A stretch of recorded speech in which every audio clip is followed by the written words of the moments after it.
Hello guys, അപ്പോൾ നമ്മൾ എവിടെയാണ് പറഞ്ഞു നിർത്തിയത്? ഈ ടണലിൽ കൂടി ഞാൻ എങ്ങോട്ടാണ് പോകുന്നത്? യെസ്, ആഫ്റ്റർ 10 ലോങ് ഇയേഴ്സ് ഞാൻ നാട്ടിലേക്ക് വരാണ്.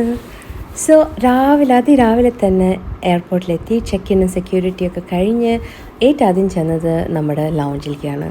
അവിടെ നിന്ന് ഒരു കുട്ടി ബ്രേക്ക്ഫാസ്റ്റൊക്കെ കഴിച്ച് പപ്പേനെയും മമ്മീനെയും വിളിച്ച് ടോയ്ലറ്റ് കോപ്രായങ്ങളൊക്കെ കാണിച്ച് വേഗം ഖത്തർ എയർവേസിൻ്റെ എയർബസ് A350 ഓടിച്ചാടി കയറി.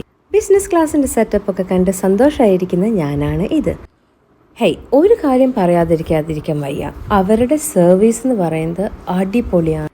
നമ്മുടെ സീറ്റിലിരുന്ന് കഴിയുമ്പോൾ തന്നെ അവർ വന്ന് ആദ്യം ചോദിക്കും കുടിക്കാൻ എന്താ വേണ്ടതെന്ന്. ഒരു നോൺ ആൽക്കഹോളിക് ബെവറേജാണ് അവർ ഓഫർ ചെയ്യുക. അത് കഴിഞ്ഞ് ആഫ്റ്റർ ടേക്ക് ഓഫ് നമുക്ക് എനി ആൽക്കഹോളിക് ബെവറേജ് കുടിക്കാം, ലൈക്ക് ഷംപെയിനോ അല്ലെങ്കിൽ എനിത്തിങ് യു വാണ്ട്. അങ്ങനെ അതൊക്കെ കുടിച്ച് ഞാൻ സ്മർഫ് കണ്ടിരിക്കുകയായിരുന്നു. സമയം പോയതേ അറിഞ്ഞില്ല. അപ്പോഴേക്കുണ്ടല്ലോ സ്റ്റാർട്ടറിൻ്റെ മുമ്പിലുള്ള സ്റ്റാർട്ടർ എത്തി. അത് സ്മോക്ഡ് സാൽമൺ ആയിരുന്നു. അത് കഴിച്ചു കഴിഞ്ഞിട്ടാണ് ഞാൻ ഓർത്തത് അയ്യോ ക്യാപ്ചർ ചെയ്തില്ലല്ലോ എന്ന്. അത് കഴിഞ്ഞ് ശരിക്കത്തെ സ്റ്റാർട്ടർ വന്നു. ഞാൻ ഓർഡർ ചെയ്തിട്ടുണ്ടായിരുന്നത് ഖത്താറി മെറ്റ്സയായിരുന്നു. I always wanted to try it. ഞാൻ ഒത്തിരി റിവ്യൂസ് കണ്ടിട്ടുണ്ടായിരുന്നു. ആഫ്റ്റർ ദാറ്റ് മെയിൻ കോഴ്സ് വന്നു. അത് ഖത്താറി ചിക്കൻ മഹ്ബൂന്നായിരുന്നു.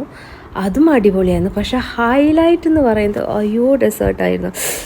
ബ്രൗണീസ്, ലൈക്ക് ഒരു ടോഫിയിൽ കുളിച്ച ഒരു ബ്രൗണി എന്ന് പറയുമ്പോൾ അത് വളരെ ഗോയി സോഫ്റ്റ് ആൻഡ് വളരെ നല്ലതായിരുന്നു. ഭക്ഷണത്തിന് ശേഷം നമ്മുടെ വാനിറ്റി കിറ്റിൽ എന്തൊക്കെയുണ്ടെന്ന് എക്സ്പ്ലോർ ചെയ്തു. ആ പൗച്ചർ വളരെ നല്ലതാണ്. I will use it afterwards. അങ്ങനെ ദോഹയിലെത്തി. ഈ ജൈഗാൻറ്റിക് യെല്ലോ ടെഡി ബെയറിനെ കാണുന്നത് വളരെ വലിയൊരു ആഗ്രഹമായിരുന്നു. അവിടെ ചെന്ന് അതിൻ്റെ ഒപ്പം പിക്കപ്പും ഒക്കെ കളിച്ച് അടുത്ത ഫ്ലൈറ്റ് കയറി from Doha to Kochi. I was very tired. അതുകൊണ്ടാണോ എന്ന് എനിക്കറിയില്ല. പക്ഷേ ഈ ബിസിനസ് ക്ലാസ് എനിക്ക് അത്ര ഇഷ്ടമായില്ല.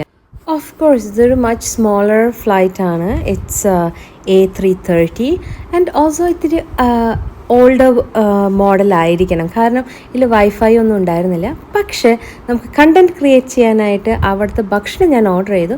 ഫുൾ കഴിച്ചില്ല, എന്നാലും ചിക്കൻ ബിരിയാണി ഉണ്ടായിരുന്നു, ഫ്രഷ് ഫ്രൂട്ട്സ് ഉണ്ടായിരുന്നു. അത് കഴിഞ്ഞൊരു നല്ല ഉറങ്ങി എഴുന്നേറ്റ് നോക്കുമ്പോൾ ഞാൻ എവിടെയാ? Kochi international airport. സോ ഞാൻ നാട്ടിലെത്തി ഗൈസ്. ഇനി എന്തൊക്കെയാണാവോ ഉണ്ടാവാൻ പോണേ. അപ്പോൾ tata bye bye, see U.